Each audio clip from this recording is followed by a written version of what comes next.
Welcome back as we continue to explore the skies from light planes to wide-body jets. Test your piloting skills against the challenges of night flying. Real-time atmospheric simulation and live weather in a dynamic and living world. Grant Hines joins us to continue our exploration of the wonderful and all-too-real world of Flight Simulator 2020, courtesy of Microsoft. Let's get into the game and the dynamic now, a little bit more kind of granular. Is this for a niche market? Is this going to kind of welcome new people to the space, or is this for those hardcore fans of Flight Simulator? It's actually for both, and that's one of the things that I love about it. I really struggled with flight simulators because they're too realistic, and they've put on a lot of training wheels, if you'd like, just to make sure that it's a little bit easier to fly, because also part of flight simulators, for me at least, is the exploration. So here's a good example. I am now in a Boeing, this is an A320, I'm literally just taken off of King Shaka Airport. Wow. King Shaka International. So shout out to everybody that is watching this from Durban. I just flew over Umhlanga, and I'm so sorry because I thought Umhlanga's, you guys are going to be so mad at me. I thought that's where the stadium was, but it's not. Shocking. I see the stadium in the distance. I see the Graham, don't listen. Cut me some slack, okay? Okay, I see you've done 160 push-ups, so I'll yeah, cut good. you. I'm glad you noticed. I'm glad you noticed. So obviously this is like a great experience to fly over cities that you've known. And also if you're missing travel, check this out. Sit inside the cockpit, have a chill. You can look through. This is all that photogrammetry I was talking about a little bit over. So if you want to have a little bit of just a chilled experience, you can do flights in real time from Cape Town International to New York. Wow. If you want. You can do that, and you can just chill, put on autopilot, set up your setup, and go do what you need to do. Do your push-ups, I suppose. So, buddy, talk me through. Let's start with the pros. Now, obviously, there's a lot of really positive elements to the game. Take me through some of the highlights for you. Okay, so the highlights are, if you've got Xbox Pass, which a lot of gamers have right now, it's free to play. You can download this today and play it. Which is great. Wow. So okay. here's the stadium ahead of me.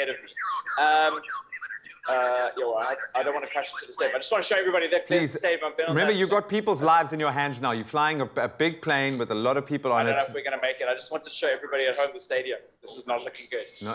But the point is that, okay, it's easy to pick up and play. You can download it for free if you've got Xbox Pass. This is cutting it very fine. Oh, my word.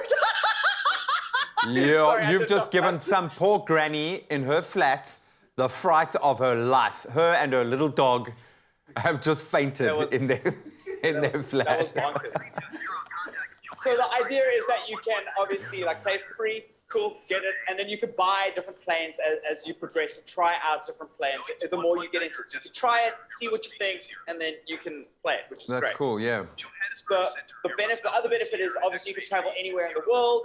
You could travel through any kind of weather pattern. You can go through from South America all the way through to Singapore. It's all possible, literally all possible, and all terrains. And you can explore. If you are an explorative person, you can do that.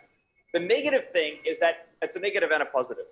To get all of this, like I was saying in the technology bit about this, they have to use this Microsoft Azure, which means they're streaming all of this data, live flight data, live map data, live weather patterns that you fly through. All of that stuff is streamed directly to your computer or to your Xbox. So you actually need a very strong internet connection in order to do that. And you have to be online to get the benefits of it. Using cloud computing, this is one of the first games that I've played that has really used cloud computing in a phenomenal way to bring you a really immersive gaming experience. We've heard about cloud computing in games for ages, but no one's actually sold what was interesting about it. Now I understand. All of this data can't be done on your little computer or your console environment. It has to be done in the cloud. So the con of that is obviously the pro is that it's amazing. The con of that is that if you don't have a lot of data, if you don't have fiber, if you are using 4G, you're going to really struggle. Fortunately, there is a mode that allows you to experience this stuff with as little limited data as possible, but you are going to lose a lot of what makes the experience amazing, to be frank. Oh man, what's the best part about this game for you, man? I can see how emotionally invested you've become, and it's understandable. It's just so immersive. But what's been the best part about your experience with this new version?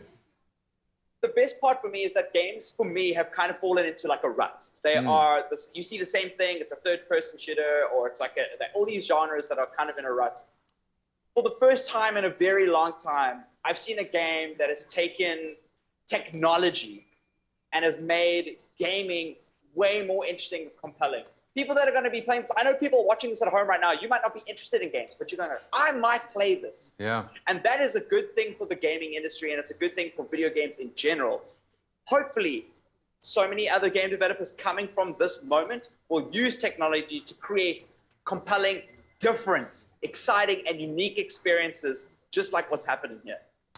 It looks beautiful. It looks demanding if that's what you want. It looks kind of laid back if that's what you want. And it looks oh so real. As you said, for those that want to explore this beautiful world because we haven't been able to for so long, I think this is going to scratch a major itch. Buddy, thank you so much for diving so deep, for crashing a plane and not crashing that passenger plane. I really appreciate that. And for the 160 push-ups, we really do applaud you. But buddy, what a cool game. Thank you so much for taking us through a blow-by-blow. It's a pleasure, sir. I appreciate it. That was a crash zoom just to round it off. Thank you, Grant Hides, for taking us through the Microsoft Flight Simulator 2020. Originally released in the 80s, how far we've come. As he said, a massive step forward for cloud computing. Just make sure you got a good internet connection.